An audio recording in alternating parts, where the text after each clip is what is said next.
The vanishing before we start. Just a reminder, if you enjoy this kind of content, subscribe to the channel. Now let's get to the video. The discovery Elena Martinez had been putting off cleaning out her grandmother's attic for months after the funeral. The dusty space above the old Victorian house in San Francisco's Mission District held decades of accumulated memories, and Elena wasn't sure she was ready to face them all. But the house was going on the market next week, and the realtor had been insistent about clearing out all personal belongings. As she climbed the creaking wooden stairs with a flashlight in hand, Elena was struck by the musty smell of old paper and forgotten time. Cardboard boxes lined the walls, their contents a mystery wrapped in layers of dust and spider webs. Her grandmother, Rosa Martinez, had been a meticulous keeper of family history, saving everything from old letters to newspaper clippings to photographs, spanning nearly a century. Elena began systematically going through the boxes, creating piles for donation, disposal, and keeping. Most of the items fell into the first two categories: old clothes that smelled of mothballs, kitchen appliances from the 1960s, and magazines yellowed with age. But then she found the photograph collection. The shoebox was filled with hundreds of black and white photographs, some formal portraits, others candid family shots. Elena recognized many of the faces: her grandmother as a young woman, her grandfather in his military uniform, various aunts and uncles she remembered from childhood gatherings. But as she worked her way through the collection, one photograph stopped her cold. It was a formal portrait, the kind taken at photography studios in the 1970s. The woman in the photograph was stunningly beautiful, with dark hair styled in finger waves and wearing an elegant dress with intricate beadwork. But what made Elena's breath catch was the face. It was identical to her own. Not similar, not reminiscent, but absolutely identical down to the smallest detail. Elena held the photograph up to the dusty mirror hanging on the attic wall.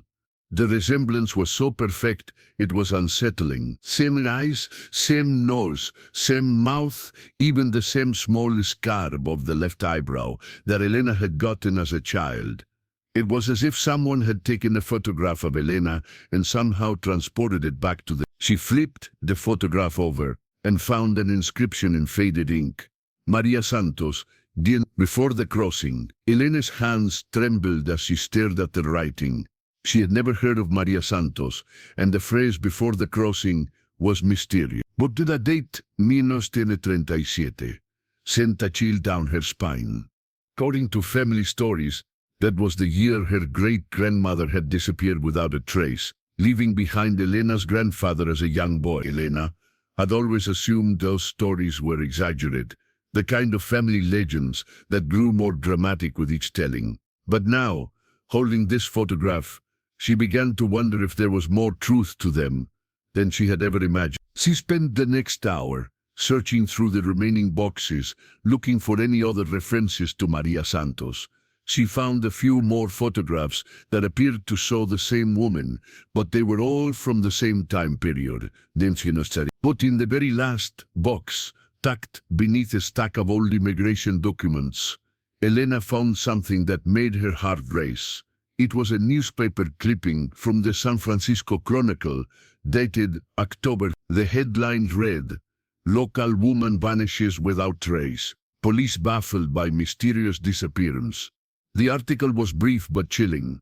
Maria Santos, 23, a recent immigrant from Mexico, disappeared from her North Beach apartment sometime between October. Neighbors reported that Santos had been acting strangely in the days before her disappearance, claiming to see shadows that shouldn't exist, and speaking of needing to return to where she came from. Police found no signs of struggle in her apartment, but noted that all of Santos' personal belongings remained untouched, including money and jewelry.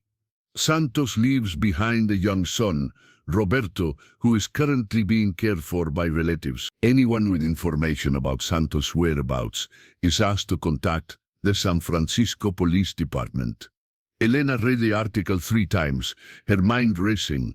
Roberto, that was her grandfather's name, which meant Maria Santos wasn't just some random woman who who happened to look like her. Maria Santos was her great-grandmother, the woman who had vanished when her grandfather was just a boy. But that raised an even more disturbing question. How could a woman who disappeared in 1993? The resemblance was far too perfect to be explained by normal family genetics. It was as if the same person had been photographed in two different eras. Elena carefully gathered all the photographs and documents related to Maria Santos and headed back downstairs. She needed answers, and she had a feeling that uncovering the truth about her great-grandmother's disappearance was going to lead her down a path she never could have imagined. As she sat in her grandmother's kitchen, surrounded by the evidence of a decades-old mystery, Elena made a decision that would change her life forever. She was going to find out what had really happened to Maria Santos, no matter where the investigation led her. What she didn't know was that some mysteries are better left unsolved, and some family secrets are kept hidden for very good reasons. Elena spent the next 3 days researching everything she could find about Maria Santos and the circumstances of her disappearance. She started with online genealogy databases, but found frustratingly little information. Immigration records showed that Maria had arrived in San Francisco in 1935 from a small town in Michoacán, Mexico, but there were no records of her life before that point. The San Francisco Public Library's historical archives yielded more details about the investigation into her disappearance. Elena discovered that the case had been assigned to Detective William Chen, who had conducted an extensive search but found no leads. The detective's notes, preserved in the police archives, painted a picture of a woman who had become increasingly paranoid and frightened in the weeks before she vanished. According to witness statements, Maria had been telling neighbors that she was being followed by people who weren't really people. She had spoken of seeing faces in mirrors that didn't belong to anyone in the room, and had become convinced that someone was trying to pull her back to a place she had escaped from. Elena found these accounts deeply unsettling, particularly because they reminded her of stories her grandmother had told about the family's history with what she called the gift, an ability to see things that others couldn't. Elena had always dismissed these stories as superstition, but now she wondered if there might be more to them. Her research led her to the North Beach apartment building where Maria had lived. The building was still standing, though it had been converted into expensive condominium. Elena managed to track down the current owner of what had been Maria's apartment, a tech executive named David Kim, who had purchased the unit 2 years earlier. When Elena called and explained her connection to the building's history, David was surprisingly accommodating. Actually, you might be interested to know that we found some things when we renovated, he said. The previous owner had sealed off a section of the bedroom closet. We found some old items hidden behind the wall. Elena arranged to meet David that afternoon. The apartment had been completely modernized, with exposed brick walls and high-end appliances that bore no resemblance to how it would have looked in But David led her to the master bedroom and showed her a small alcove in the closet. The wall here was different from the others, he explained. When we had it opened up, we found these items wrapped in oilcloth. He handed Elena a small wooden box that looked handmade. Inside, she found items that made her hands shake. A silver locket containing a photograph of a young boy, who was clearly her grandfather, a letter written in Spanish, and most disturbing of all, a modern-looking key that seemed far too contemporary to have been his. Elena carefully unfolded the letter. Her Spanish was rusty, but she could make out enough to understand the general meaning. If you are reading this, then they have found me and I have had to go back. The crossing should not have been possible, but the barriers are weaker here in this place where so many worlds touch. Roberto, my son, if you ever read this, know that I did not choose to leave you. The pull became too strong to resist. Look for the signs, the faces in mirrors, the shadows that move wrong, the dreams of places that feel more real than waking life. If these things happen to you or your children, find the door. It will be marked with the symbol I have drawn below. But be careful.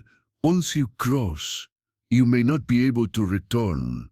Below the text was a symbol that Elena didn't recognize, a complex geometric pattern that seemed to shift and move when she looked at it directly. "Did you find anything else?" Elena asked David, her voice barely steady. "Actually, yes. There was something carved into the wall behind where we found the box. We left it there. It seemed like it might be historically significant." David led her deeper into the closet and shone a flashlight on the back wall. There, carved into the wood, was the same symbol from the letter, along with what appeared to be a date. October 12th. Elena stared at the carving, her mind reeling.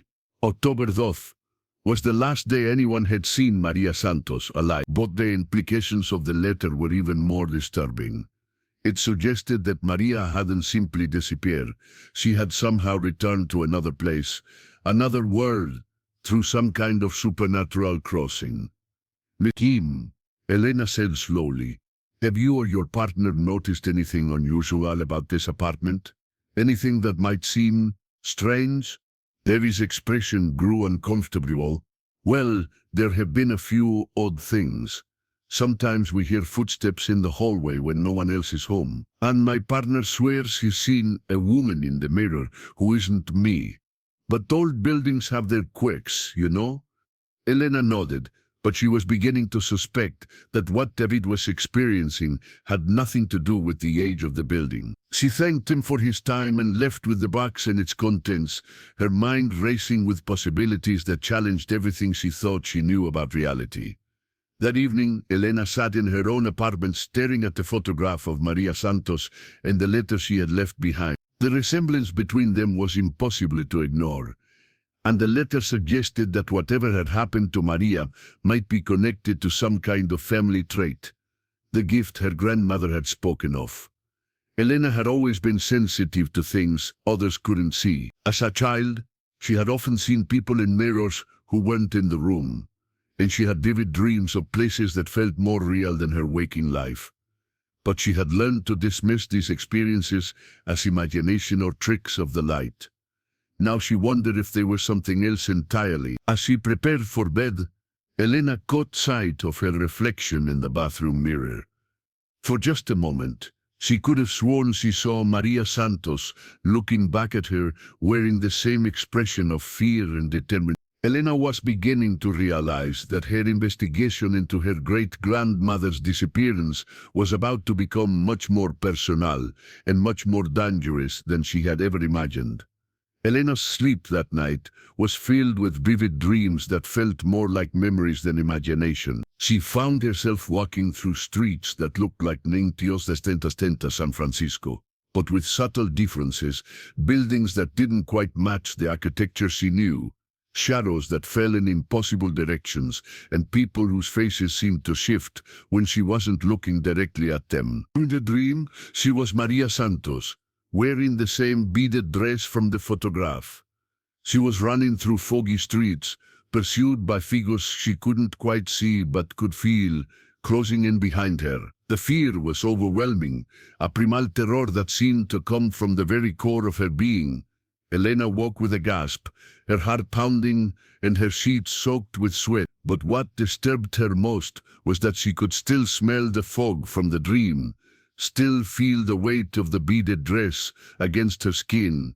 It was as if she had actually been there, actually lived through Maria's final days. She spent the morning researching the symbol from Maria's letter, scanning through books on occult symbols, ancient languages, and folklore. She found similar patterns in texts about dimensional travel, parallel worlds, and what some researchers call thin places, locations where the barriers between different realities were weakened. Most of the sources were academic papers that treated such concepts as theoretical physics or anthropological curiosities. But Elena found one book that seemed different, Crossing Points, a study of interdimensional phenomena in urban environments by Dr. Margaret Holloway, published in. Holloway's work focused on documented cases of people who had seemingly vanished from one reality and appeared in another. She had identified several locations around the world where such incidents were more common, and San Francisco was prominently featured in her research. According to Holloway, the city's unique geography, built on multiple fault lines and surrounded by water, created natural conditions that could weaken the barriers between dimensions. She had documented dozens of cases dating back to the gold rush era of people who had simply vanished without a trace, often leaving behind evidence that they had somehow crossed over to parallel versions of their own world. Elena was able to track down Holloway's contact information through the university where she had taught. Now retired and living in Berkeley, the elderly professor agreed to meet with Elena after hearing about her discovery. Holloway's home was filled with books, charts, and photographs, documenting her decades of research into dimensional phenomena. She was a small, sharp-eyed woman in her 80s who listened intently as Elena told her story and showed her the photographs and let the resemblance is remarkable, but Dr. Holloway said. Studying the 1937 photograph, but not unprecedented. In my research, I found that certain families seem to have a genetic predisposition for dimensional sensitivity. The ability often skips generations and manifests differently in each individual. You're saying this is real? Elena asked. That people can actually cross between different realities? I'm saying that the evidence suggests it's possible, under certain conditions. The symbol your great-grandmother drew is one I've seen before. It appears to be a kind of marker or key that identifies crossing points. Dr. Holloway pulled out a thick folder filled with photographs and documents. I've been tracking similar cases for 40 years. People who vanish completely, leaving behind evidence that they've somehow moved to a parallel version of their own life. Sometimes they return with stories of worlds that are almost identical to ours, but with small, crucial differences. She showed Elena photographs of other symbols, other letters left behind by people who had disappeared. The patterns were remarkably similar to what Maria had drawn. The question, Holloway continued, is why your great-grandmother felt compelled to cross over, and why she seemed to believe that others were trying to force her to return.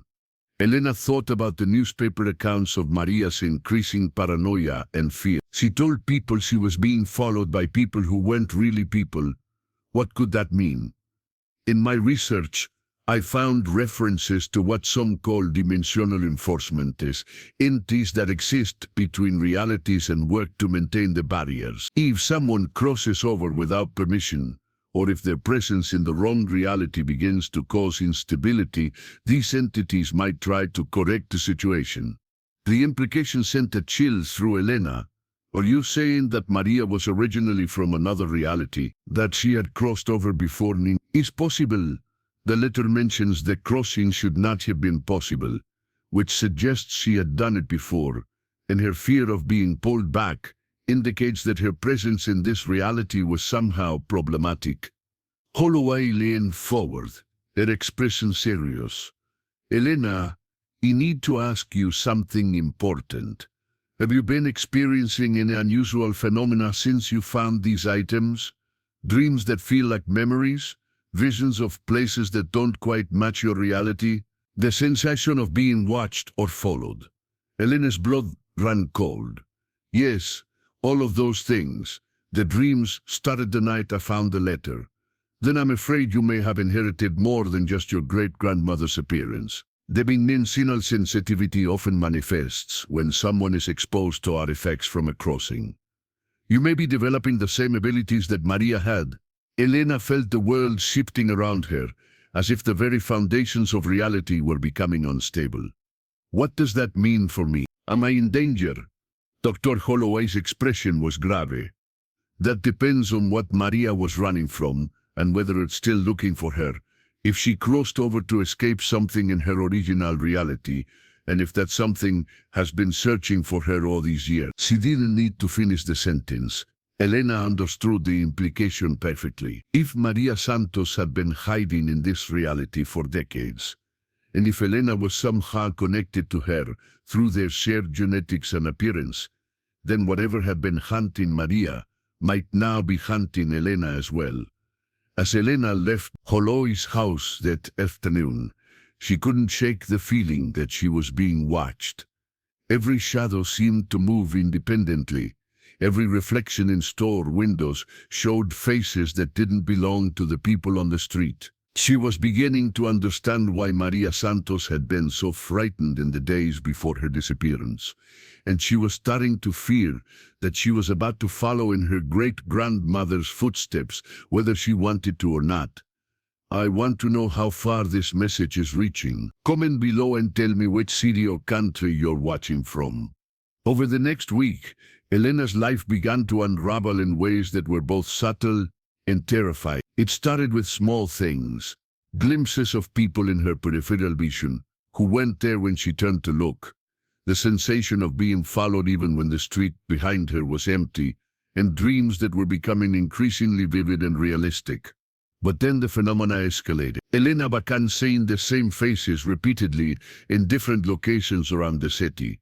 A tall man in a dark coat who appeared in coffee shops, subway stations, and outside her apartment building, always watching her with an intensity that made her skin crawl. A woman with silver hair who seemed to materialize in crowds before disappearing when Elena tried to get a closer look. Most disturbing of all were the mirrors. Every reflective surface now showed Elena things that shouldn't be there, rooms that weren't the ones she was standing in, people who weren't present, and occasionally Maria Santos herself, looking directly at Elena with an expression of urgent warning. Elena tried to maintain her normal routine, going to work at the museum, where she was a courier, meeting friends for dinner, and continuing her research into Maria's disappearance. But she found it increasingly difficult to concentrate on anything other than the growing certainty that she was being hunted by something that existed outside the normal boundaries of reality. The breakthrough came when Elena decided to visit the location where Maria had worked in 1937, a small grocery store in North Beach that had catered to the Italian immigrant community. The building now housed a trendy restaurant, but Elena hoped that the current owners might have some knowledge of the building's history. The restaurant manager, a friendly woman named Lisa Chen, was happy to show Elena around. The previous owners mentioned that there were some old storage rooms in the basement that hadn't been touched in decades. Lisa said as they descended a narrow staircase, "We've been meaning to clean them out, but they're not bothering anyone down there." The basement was a maze of small rooms that had clearly been used for storage for many years. But in the back corner, Elena found something that made her heart race, a room that had been sealed off with newer construction, just like the closet in Maria's apartment. "Do you mind if I look behind this wall?" Elena asked. "I'm researching the building's history, and there might be some historical artifacts back there." Lisa agreed, and they managed to pry away enough of the newer wood paneling to reveal a small space behind the wall. Elena shone her flashlight into the opening and gasped at what she saw. The hidden room was like a shrine to dimensional travel. The walls were covered with symbols similar to the one Maria had drawn, along with May's photographs and documents in multiple languages. But most shocking of all was a large mirror mounted on the far wall. A mirror that showed not Elena's reflection, but the image of a room that was clearly in another reality. In the mirror, Elena could see Maria Santos, looking exactly as she had in the 1937 photograph. But Maria wasn't alone. She was in what appeared to be the same grocery store, but as it had existed in the 1930s. And she was gesturing frantically at the mirror, trying to communicate something urgent. Elena approached the mirror slowly, her heart pounding. As she got closer, she could see that Maria was mouthing words, trying to tell her something. Elena pressed her hand against the mirror surface and felt a strange tingling sensation, as if the glass was somehow alive. Suddenly, Maria's voice came through the mirror, faint but audible. "Elena, you have to stop looking for me. They know you're connected to me now. They're using you to find me." "Who?" Elena whispered back. "Who's looking for you?" "The Watchers. They maintain the barriers between realities. I crossed over without permission, and they've been hunting me ever since. But as long as I stay hidden in the spaces between worlds, they can't reach me." Your investigation is creating ripples. They're following the connection between us. Elena felt a chill of fear. What am I supposed to do? I can't just pretend none of this is happening. You have to choose, Maria said urgently. Either stop looking for me and let the connection fade, or cross over completely and help me find a way to end this. But if you choose to cross, you may never be able to return to your own reality. Before Elena could respond, she heard footsteps on the basement stairs. Lisa was calling down, saying that some people were asking about Elena and wanted to speak with her. Elena looked back at the mirror, but Maria's image was fading. "They've found you," Maria whispered, her voice barely audibly. "Choose quickly." Elena looked around the hidden room and saw something she had missed before. A small door in the corner, marked with the same symbol Maria had drawn in her letter. The door was slightly ajar, and through the opening, Elena could see not another room, but what appeared to be a swirling vortex of light and shadow. The footsteps on the stairs were getting closer, and Elena could hear voices, the same voices she had been hearing in her dreams, speaking in a language that wasn't quite human. Elena realized she was at the same crossroads Maria had faced. She could try to run, to return to her normal life, and hope that the watchers would lose interest. Or she could step through the door and enter a reality where the rules of physics and time didn't apply, where she might be able to help Maria but might never see her own world again. The voices were at the bottom of the stairs now, and Elena could see shadows moving in the main basement area. She had perhaps 30 seconds to make a decision that would determine the rest of her life. Elena looked one more time at the mirror, where Maria's fading image was still gesturing urgently. Then she looked at the door marked with the symbol, beyond which lay infinite possibilities and infinite dangers. The choice was hers, and she had to make it now. Elena's hand trembled as she reached for the door marked with the symbol. Behind her she could hear the voices getting closer, speaking in that strange, not quite human language that made her skin curl. Whatever the watchers were, they had found her, and she knew instinctively that being captured by them would be far worse than the unknown dangers that lay beyond the door. She took one last look at the mirror, where Maria's image was now barely visible, and whispered, "I'm coming to find you." Then she stepped through the door. The sensation was unlike anything Elena had ever experienced. It felt like falling and flying at the same time, as if every atom in her body was being disassembled and reassembled in a different configuration. Colors that had no names swirled around her, and she heard sounds that seemed to come from the very fabric of reality itself. When the sensation stopped, Elena found herself standing in what appeared to be the same basement room, but everything was subtly different. The walls were older, the air smelled of different things, and the light had a quality that suggested she was no longer in the same San Francisco she had known. She climbed the stairs carefully and emerged into the grocery store as it had existed. The shelves were stocked with products she didn't recognize, and the cash register was an ornate mechanical device that looked like it belonged in a museum. But most importantly, Maria Santos was there, standing behind the counter, as if she had been waiting for Elena to arrive. "You came," Maria said, her voice filled with relief and concern. "I wasn't sure you would make the crossing." Elena stared at her great-grandmother, still struggling to process what had just happened. "Where are we? What is this place?" "We're in what I call the between," Maria explained. "It's not quite your reality and not quite mine. It's a space that exists in the gaps between dimensions, where people like us can hide from the watchers." Maria led Elena to a small room behind the store that served as living quarters. The space was larger than it should have been, with doors that led to rooms that couldn't possibly fit in the building's actual footprint. Elena was beginning to understand that normal rules of physics didn't apply here. "I've been hiding here for over 80 years, Maria continued. "Time moves differently in the between.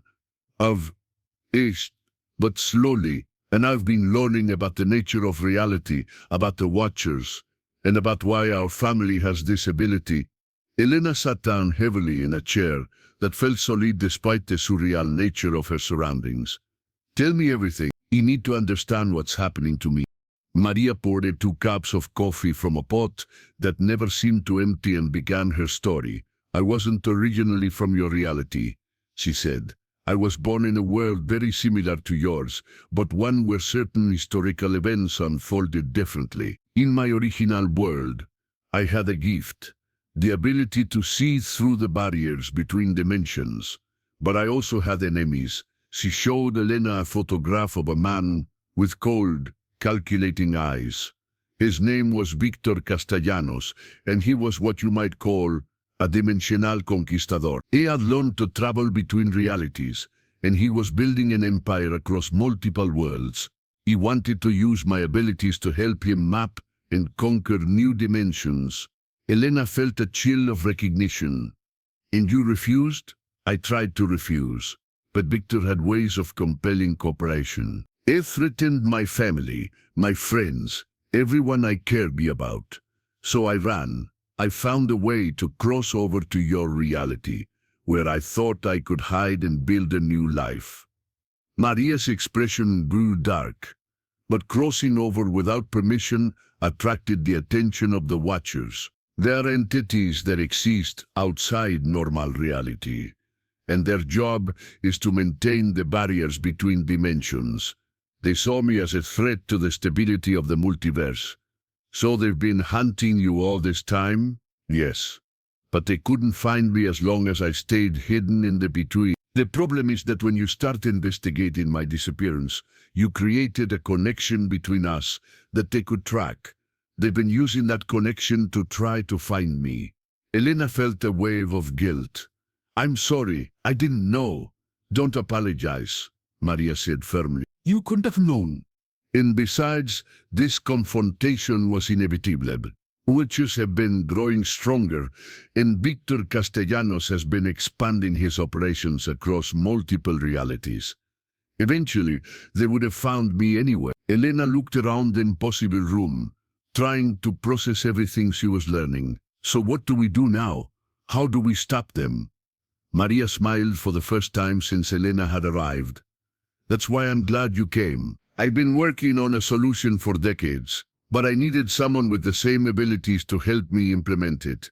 The plan is dangerous, and it might not work, but it's our only chance to end this once and for all. She led Elena to another room that was filled with maps, charts, and devices that looked like they belonged in a science fiction movie. I've been mapping the structure of the multiverse, looking for what I call the core, the central point from which all realities branch out. If we can reach the core, we can rewrite the fundamental rules that govern dimensional travel. Elena stared at the complex diagrams covering the walls. You want to change the laws of physics? In a sense, yes. Right now, the Watchers have almost unlimited power because they control access to the core. But if we can reach it first, we can establish new rules that would prevent people like Victor from exploiting dimensional travel for conquest. The plan was audacious and terrifying in equal measure. It would require them to travel through multiple realities, each more dangerous than the last, while being pursued by entities that existed outside the normal boundaries of space and time. There's something else you need to know, Maria said quietly. The journey to the core is one way. Once we begin, we won't be able to return to any of the realities we've known. We'll become part of the fundamental structure of the multiverse itself. Elena felt the weight of the decision settling on her shoulders. She could stay in the between, hiding from the Watchers but never able to return to her own life.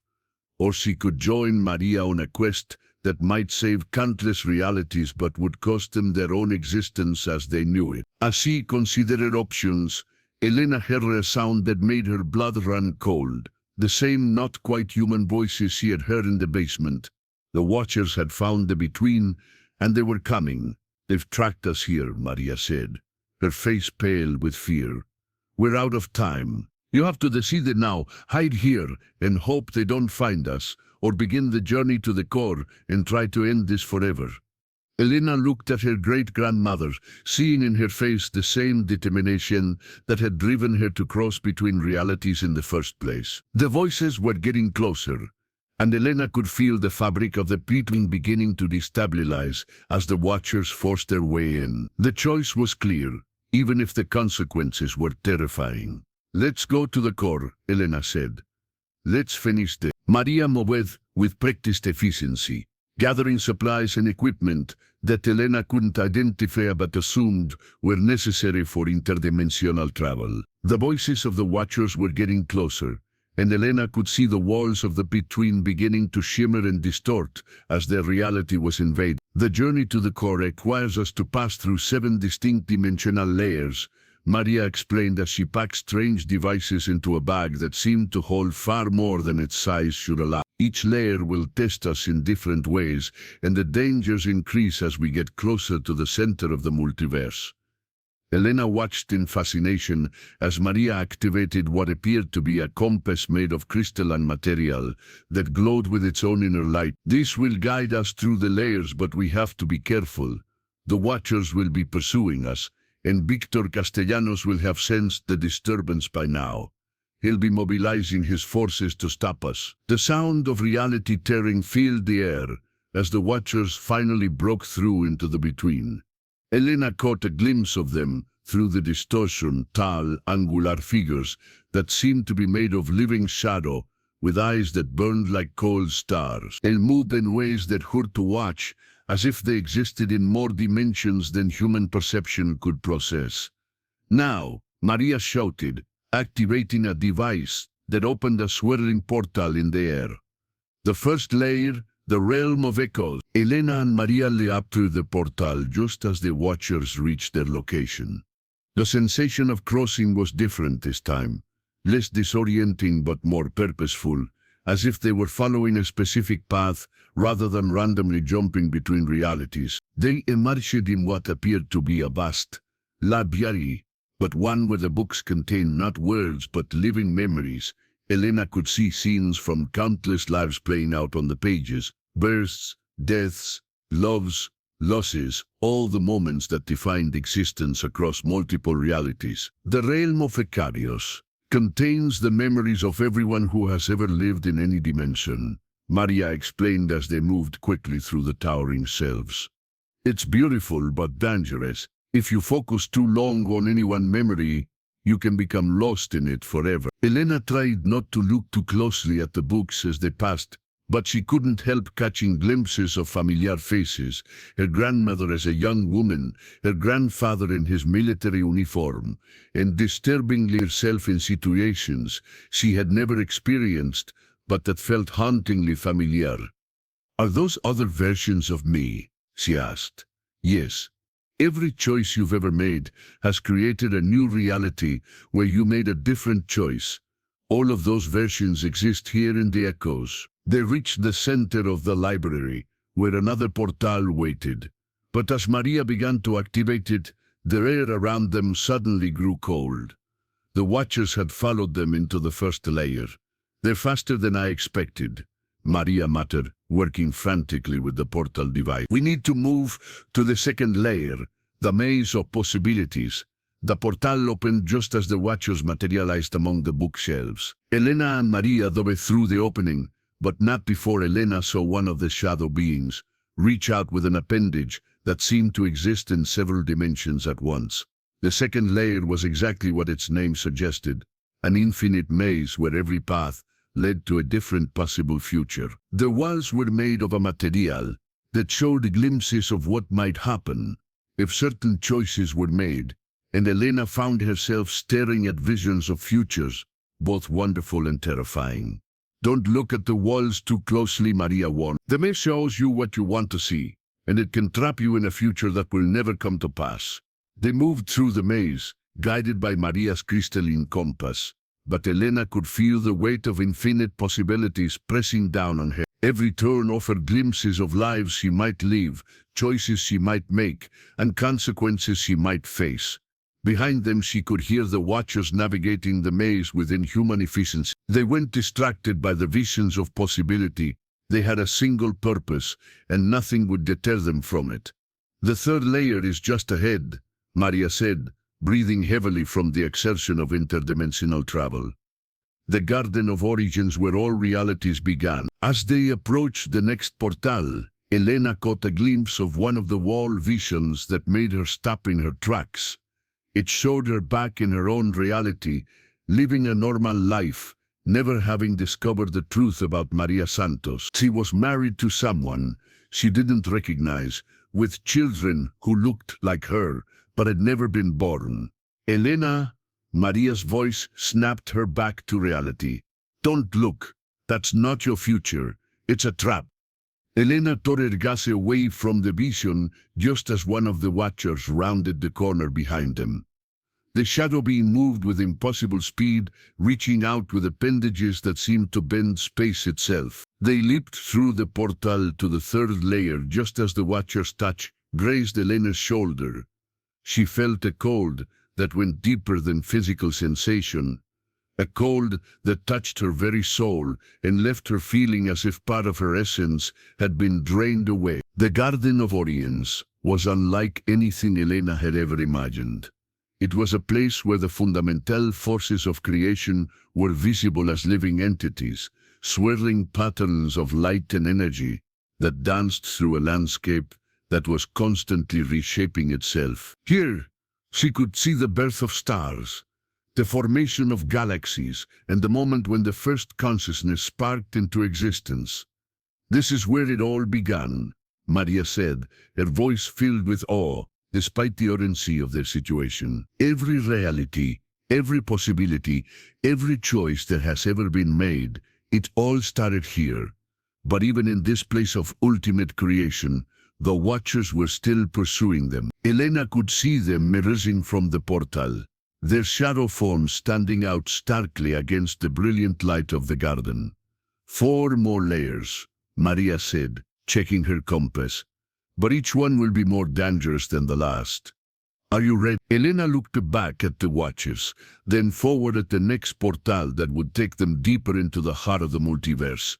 She thought about her normal life, her job at the museum, her friends and family who would never know what had happened to her. Then she thought about all the realities that Victor Castellanos was conquering, all the lives that were being destroyed by his dimensional empire, and all the people who would suffer if they failed in their mission. I'm ready, she said, and men together they stepped through the portal to the 4th layer, leaving the Garden of Origins behind and moving ever closer to the core of all existence.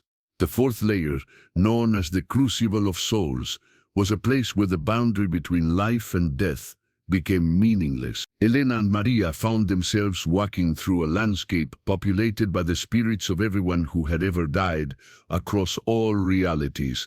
The dead weren't suffering here. They were learning, growing, preparing for whatever came next in the cosmic cycle of existence. This is where consciousness goes to evolve, Maria explained as they navigated through crowds of translucent figures who paid them no attention. Death isn't an ending. It's a transformation. The beings here are becoming something greater than they were in life. Elena was amazed to see familiar faces among the spirits. Her grandmother, her grandfather, and countless other relatives she had never met, but somehow recognized. They seemed to be engaged in deep conversations about the nature of reality, sharing knowledge that transcended the limitations of physical existence. But the beauty of the crucible was overshadowed by the increasing presence of the watchers. The shadow beings moved through the realm of the dead like sharks through water, their purpose unwavering despite the profound nature of their surroundings. They're getting closer, Elena observed, and there are more of them now. Maria nodded grimly. Victor Castellanos has been recruiting them to his cause. He's promised them greater power if they help him control the core.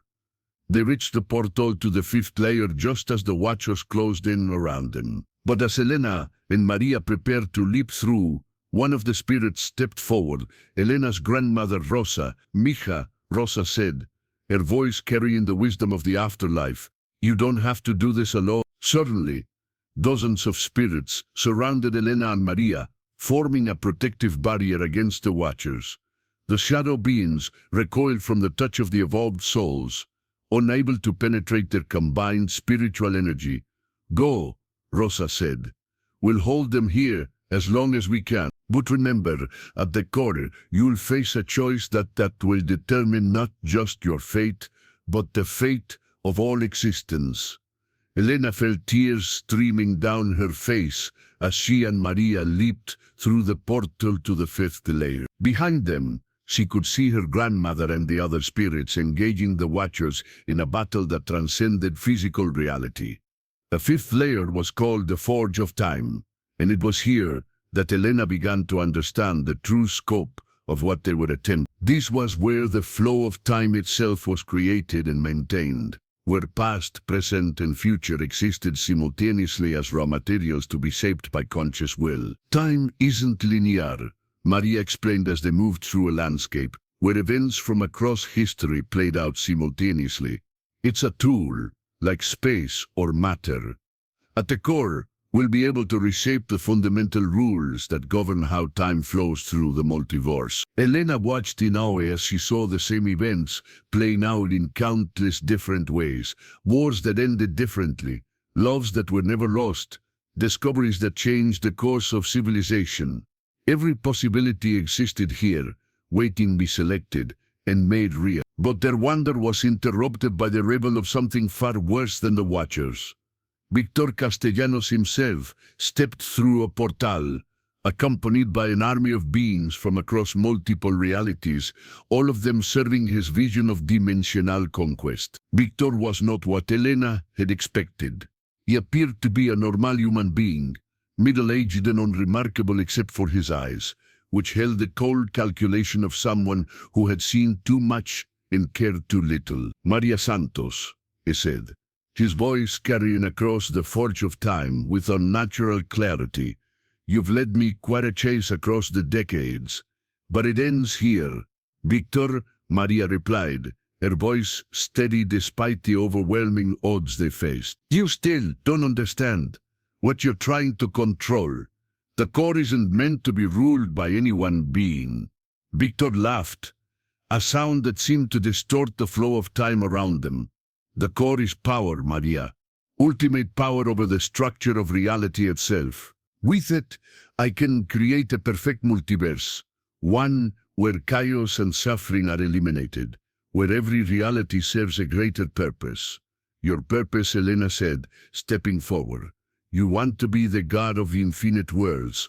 "I want to bring order to chaos," Victor replied. "And you, my dear, are going to help me do it. You see, I've discovered something interesting about your family line. You're not just dimensionally sensitive, you're dimensionally compatible with the core itself. Your genetic structure is the key to controlling it." Elena felt a chill of understanding. That's why the Watchers were hunting Maria. Not because she crossed over without permission, but because you wanted to use her to control the core. "Exactly. And then I have both of you." Victor's army began to advance, but Maria activated a device that opened multiple portals simultaneously. "The sixth layer," she shouted. "The nexus of will." Elena and Maria leaped through one of the portals just as Victor's forces reached them. But Elena could hear Victor's laughter, following them through the dimensional barrier. "You can't run forever, Maria. The core is calling to your bloodline. You'll have to face me there." The sixth layer was a place where thought became reality, where the power of conscious will could reshape the fundamental nature of existence. Elena found that her thoughts were manifesting as physical objects around her, her fears becoming shadow creatures, her hopes becoming beacons of light. "Control your thoughts," Maria warned. "In the Nexus, mental discipline is the only thing that keeps you sane." They moved toward the final portal, the one that would take them to the core itself. But Elena could feel Victor's presence pursuing them, along with the Watchers and his army of dimensional conquerors. "Maria," Elena said as they approached the portal, "what happens if we fail? What happens if Victor gets control of the core?" Maria's expression was grave. "Then every reality becomes his reality. Free will disappears, and existence becomes nothing more than an extension of his vision." Everything that makes life worth living, love, hope, the possibility of growth and change, all of it in. Elena looked at the portal that led to the core, knowing that once they stepped through, there would be no turning back. Whatever happened next would determine the fate of infinite worlds and countless lives. Then we don't fail, she said simply. Together, they stepped through the final portal, entering the core of all existence, where the ultimate battle for the soul of the multiverse would be fought. The core was beyond description, beyond human comprehension, yet somehow Elena understood it perfectly. It was a place that existed outside of space and time, where the fundamental forces that governed all reality converged into a single point of infinite possibility. Here, the laws of physics were not fixed rules, but malleable concepts that could be reshaped by sufficient will and understanding. Elena and Maria stood on what appeared to be a platform of crystallized light, surrounded by swirling patterns of energy that represented every reality that had ever existed or could ever exist. At the center of it all was a structure that defied description, part machine, part organism, part pure consciousness, that served as the control mechanism for the entire multiverse. "This is it," Maria whispered, her voice filled with awe. "The source of everything." But they weren't alone. Victor Castellanos emerged from another portal, accompanied by his army and the Watchers. In this place of ultimate power, his true nature was revealed. He wasn't entirely human anymore. Decades of dimensional travel and manipulation had transformed him into something else, a being of pure ambition and control. "Welcome to the core," Victor said, his voice resonating with harmonics that shouldn't have been possible. "The place where gods are made and realities are born." Been waiting a long time for this moment. Elena could feel the power of the core calling to her, just as Victor had predicted. Her genetic heritage, her dimensional sensitivity, her connection to Maria, all of it had led to this moment where she would have to choose how to use the ultimate power in the universe. "You feel it, don't you?" Victor continued, addressing Elena directly. "The core recognizes it wants to be controlled by someone with your abilities. The question is, will you use that power wisely, or will you let sentiment and emotion cloud your judgment?" Maria stepped protectively in front of Elena. "She's not like you, Victor. She understands that power isn't meant to be hoarded, it's meant to be shared." "Shared?" Victor laughed, the sound causing ripples in the fabric of reality around them. "Look at what sharing has accomplished. Chaos, suffering, war, disease, all because consciousness was allowed to develop without proper guidance. I can end all of that. I can create realities where suffering doesn't exist, where every being lives in perfect harmony." "Perfect according to whom?" Elena asked, stepping forward despite Maria's protective gesture. "Perfect, according to your vision of what life should be." "That's not harmony, that's slavery." Victor's expression hardened. "You're young and naive. You don't understand the weight of infinite responsibility, but you will learn." He gestured to his army, and they began to advance toward the control mechanism at the center of the core. But as they moved, Elena felt something stirring within her, not just her own power, but the combined will of everyone who had ever fought for freedom, for choice, for the right to determine their own destiny. "Maria," Elena said quietly, "I know what we have to do." Maria looked at her with understanding and pride. The sacrifice, the sacrifice, the sacrifice. They had discussed this possibility during their journey through the dimensional layer. There was a way to prevent Victor from controlling the core, but it would require them to merge their consciousness with the control mechanism itself, becoming part of the fundamental structure of the multiverse. Elena and Maria joined hands and approached the control mechanism together. As they drew closer, Elena could feel the power of infinite realities flowing through her, showing her every possible future that could unfold from this moment. "Stop," Victor commanded, but his voice carried less authority here at the core, where will and intention mattered more than force. Elena placed her hands on the control mechanism and felt her consciousness expanding to encompass the entire multiverse. She could see every reality, every choice, every possibility that existed or could exist. And she understood, with perfect clearness, what needed to be done. Instead of controlling the core, Elena began to transform it. She used her connection to rewrite the fundamental rules that govern dimensional travel, making it impossible for any single being to gain control over multiple realities. She created safeguards that would prevent future Victor Castellanos from arising, while preserving the freedom for consciousness to grow and evolve naturally. "What are you doing?" Victor screamed, his carefully constructed empire of realities beginning to crumble as the new rules took effect. "Giving everyone a choice," Elena replied, her voice now carrying the harmonics of the core itself. "The same choice you tried to take away." Maria joined her consciousness with Elena's, and together they completed the transformation. The core became not a tool of control, but a guardian of freedom, ensuring that every reality would remain free to develop according to its own nature, while preventing any single force from dominating the multiverse. Victor's army began to dissolve as the realities he had conquered were freed from his control. The Watchers, no longer bound to serve his vision, returned to their original purpose of maintaining the barriers between dimensions without interfering in their development. Victor himself began to fade, his artificial power stripped away by the new rules. Elena and Maria had established. "You don't know what you've done," he said as his form became translucent. "Without guidance, consciousness will make the same mistakes over and over again." "Maybe," Elena replied, her consciousness now spread across infinite realities, but still fundamentally herself. "But they'll be our mistakes to make, and our triumphs to earn."